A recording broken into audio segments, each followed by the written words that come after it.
Catch Kick, the 15-minute fantasy football podcast. I'm Paul Stoltz, former professional kicker who spent way too much time in the offensive film room. And I'm Anthony LaFurie, an award-winning sports reporter who doesn't know whether to be happy or upset his Cowboys lost yesterday. I mean, dude, I know you're on this whole tank for Trevor bandwagon, but you do realize that there are like 10 teams that are worse than the Cowboys still. Yeah, but at the moment we'd be picking third, and Justin Fields could get us a nice little package as well. I don't know. You may just go back to Ben DiNucci as your starting quarterback, and that should just solve everything for you. It will. It really will. We have decided to combine our trade and waiver wire episodes back together once again. That way everybody can just listen in one episode and have everything that they need for the week. So it is going to be our 5 waiver wire targets, followed by our buy low and sell high guys for the week. Real quick, if you haven't already smashed that subscribe button on Apple Podcasts, on YouTube, please go ahead and do so. It will notify you every time we come out with a new episode. And secondly, at FCK Podcast on Twitter, on Instagram, at 12 o'clock every Sunday, Anthony and I go on and answer your start-sit questions. We had a nice-sized crowd this week. We were able to get through everybody in just 30 minutes. So go ahead and tune in with us. All right, Ant, it is time to give everybody our top 5 waiver wire ads of the week. Again, for everybody that doesn't know, Anthony and I do not discuss who are top 5 waiver wire ads before the show. Anthony, hit him with your 5, 4, 3, and 2. Okay, number 5. I've got one of your guys from last week, Jalen Reagor. More I'm reading into it, I think he's going to be more integrated into that lineup, healthier. They're coming out of the bye. He'll be healthier. Number 4, Wayne Gallman. He catches the ball. Giants are behind a lot. Number 3, I can never say his name right, Cordarrelle Patterson. Interesting in ESPN, he's eligible at running back and wide receiver. Montgomery is hurt. If he's out, he could really be in an invaluable situation. Number 2, Duke Johnson, because David Johnson has a concussion. He ended up with 16 carries as a result of it and 4 more catches. He had a score. Perfect bye-week fill-in. I only have 1 1/3 of those guys that you just mentioned on my list so far. I also noticed that you happen to leave out a certain quarterback that you're in love with. Perhaps we'll get to him at number 1. I think we will. My number 5 this week is J.D. Mckissick. Mckissick was filling in as a pass catcher role. They like Gibson on the ground, but they like Mckissick on third down. And that certain quarterback that you may or may not have as your number 1 was checking down to him a lot. So if you're in a PPR league, I don't think those 5+ catches this week were a fluke. I think you see that a lot going forward, especially as they're down. Number 4 is Curtis Samuel. This is 2 straight weeks. I know he's a number 3 receiver on the team, but they are just doing what they always wanted to do with Cam. Just get him the ball in space and let him work. He's even lining up at tailback a couple times. Number 3, I have to repeat one from last week. Darnell Mooney. I am huge on this guy. His target share has gone up every single week. He was at 11 targets this week. He will get another 10 once again. Go with Darnell Mooney. And my number 2 is the same as yours. It's Duke Johnson. Yeah, Paul, I like that list there. There are a couple guys I like on that list. In particular, I really like Darnell Mooney. I heavily considered putting him on my waiver list this week. You've really been touting him the last couple of weeks. Most recently on 15 and 15, you were really pounding the desk for him and our Instagram live post on Sunday morning. Yeah, look, he's a rookie who has gotten better and better each week. 11 targets this week. That will not slow down. And who you got as your number 1? I have a feeling it might be a member of the Washington Generic football team. Yes, it is. It is their newest field general, rather, Alex Smith. Kyle Allen, unfortunately, he's no longer a factor. Alex Smith is the guy now. The 3 turnovers, people are going to say, oh, my God, he turned the ball over 3 times. But you got to remember there's rust there. He also came into the game when they're behind. Listen, he is a ball control, make the most of an offense quarterback. He's now going to be working with the first team offense. He's not going to be coming into the game with a double-digit deficit. He's going to make the most of his receivers, the most of the offense, and he's going to put them in position to win that division. I like him. I just want to add, I like him as a super flex or a bye week or an injury fill. And I'm not saying he's a top 5 or 6 quarterback, but I like him in that 13 to 16 range. That's about where I have him. Yeah, I think that's really fair. I also will chalk up his 3 turnovers purely to rust. His completion percentage was extremely high, which is parallel to what we've seen from Alex Smith throughout his career. You know, he had a couple bad years in San Francisco. Then he started ascending the last couple years in San Francisco. And then in Kansas City, he was a guy who can run any offense. He could do it accurately. His touchdown to interception ratio is second to maybe only Aaron Rodgers in the past decade. So, Paul, I'm really interested to hear your number one. You mentioned you had about 1 1/3 of my guys. Now, unless it's Curly Howard, I have no clue what you're talking about. So enlighten me. So my number one waiver wire recommendation of the week, I cheated. Okay. It's any of 3 Eagles ball catchers. Oh, boy. The third, as in the 1 1/3, is Jalen Reagor. Then it's Dallas Goedert. And then it's Alshon Jeffrey. All 3 are supposed to come back off of the bye week.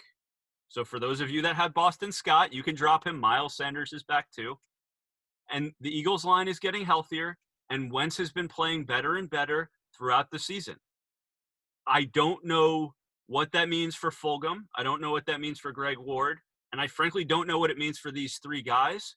But this is an offense that is going to really be putting up some points. I don't even know which one I would recommend over the other. But if you can get your hands on one of these Eagles ball catchers, this could be one of those pickups late in the season that is a set it and forget it, 8 catches for 100 yards type guy. You know, Paul, that's a really interesting take, and I like all 3 of those guys, in all honesty. I've been an Alshon Jeffrey fan for, years and years, you know that. And Dallas Goedert, too. I've had him on the list in years past, so I'm still a little worried about Wentz, but maybe as the line gets healthy and his options get better, he won't be as careless with the ball. We'll see. Yeah, the last thing I'll add there is that the last game that Alshon Jeffrey played, he got 16 targets from Wentz, and he scored 2 touchdowns. So he is still a deadly, deadly option. All right, Ant, time to move on to our trade target portion of the episode. Typically, we do our buy low or sell high. That only allows us to talk about 1 or 2 players. So we're going to do our own fair catch kick version of buy, sell, or hold. So if you say fair, it means hold. If you say catch, it means this is a buy low guy. And if you say kick, it means you want to sell high. So we've got about 10 to 12 guys. I'll hit you with the first one. We've each to put together our own lists. We're going to go rapid fire. I'm going to send one to Ant. He's going to say whether or not it's fair, catch, or kick. And Ant is going to send one back to me. Ready? Let's do it. My first guy for you is Zack Moss. Okay, so with Moss, I'm going to call that a fair or a hold. I feel like if he was truly going to surpass Singletary once and for all, he would have already done it. Yes, he led the attack this week, but no yet for sure. He's a catch for me. He got 9 carries out of the 11 given to running backs this week. Okay, that's fair enough. So let me hit you with a guy now, DJ Moore. DJ Moore is still a catch for me. He was on our buy low list 3 weeks ago. He then had the breakout 2-touchdown game, and Bridgewater has had a couple tough matchups that haven't allowed Moore to break out again. His schedule is much more favorable moving forward.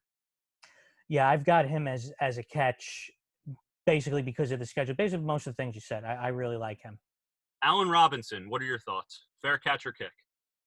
I'm going to say that's a catch, a buy, because again, the schedule's getting a lot easier. I think Foles, he's shown signs of improvement. I really like him. I'm in agreement with you there. All right, Paul. Kenyon Drake. This is hard to say. He lost the pass catcher role to Chase Edmonds even before he left. I think he's a fair. I think his market value is actually really low, and I think it's pretty fair value for him right now. I think that's fair enough. I think he's a fair at best. Mm-hmm. All right, Ant. DJ Chark. Your favorite wide receiver. You know what? I'm going to go with a kick or a sell on this one. He had a really monster game, a rare bad take on our part.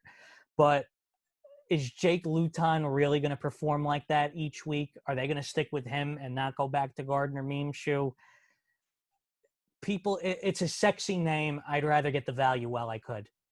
On Luton's second career pass, he threw a 75-yard touchdown pass to DJ Chark, and then he went back to sitting on the futon. Exactly. So, I didn't see much from him for the rest of the game until that last drive. DJ Chark get anything you can for him right now. He's a kick for me as well. What about Antonio Gibson? What scared me this week was that Mckissick got all the receiving downs. I think he's a fair for me right now. I think he's going to get 12 to 15 carries still every week. Not enough to really turn him into the top 15 RB that we were hoping he's going to be. He's fair for me. Hold. I've got him as a buy because even though he lost that pass catching role, I don't know if they're going to be behind as much as you think with Alex Smith under center. James Robinson, he's been the surprise of the year so far, the Jacksonville Jaguars running back. What are your thoughts? Fair catch or kick? He is definitely a catch in my opinion. He's a running back that gets a lot of touches. It's been working so far. It's not broke. Don't fix it. If anything, go get it. Yeah, he's a fair for me. He's a hold. I think he performed way above what any of us expected. And if there was a time to buy low on him, it would have been about 5 weeks ago when the jury was still out. But he's been as bad as consistent as they come. All right, Paul, your favorite subject, and that is Indianapolis Colts running backs. Jonathan Taylor-Thomas, fair catch or kick? Fair. I mean, he's now lost enough carry share where I'm concerned. But his values, and he's got the good offensive line, which is the upside. So I'm going to split the difference and say, I don't really know what to do here, and I don't want to take a risk in either direction of selling on him or buying him.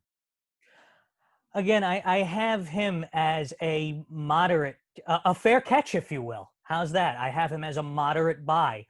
To me, he's just the most talented out of everyone there, and hopefully Frank Reich will wake up and realize that at some point and give him the things, the touches. How about a guy that you actually do normally tout and like, in all seriousness, Stefan Diggs? I love Stefan Diggs, but I think look, if you can buy him for any reason, buy him. But he's going to do this all year. He's now been doing it all year. So in that regard, in terms of where he is versus market value, he's a hold for me. But if you can buy him, if somebody's low on him, I mean, he's somebody I'm sending offers for. I could not have said that any better myself, so I'm just not going to add anything to that. Robert Woods. Let's do Robert Woods and Cooper Kupp. Okay. I'm going to say fair on Woods. I'm going to say catch on Kupp. You're more of a Robert Woods guy than I am. I just feel Kupp is safe. He's a PPR machine. They're going to have to use him. That's my recommendation in that offense. Yeah, any buy value you can get on Kupp right now is purely based on the fact that he had a bye week right after his 11-catch effort. So if the Kupp owner in your division is looking at him on the entirety of his pedigree from this year, you might be able to get him as a buy low. So similar answer for me on Diggs. If you can get him as a buy low, it's worth shooting offers for. Otherwise, I think his market value is fair right now.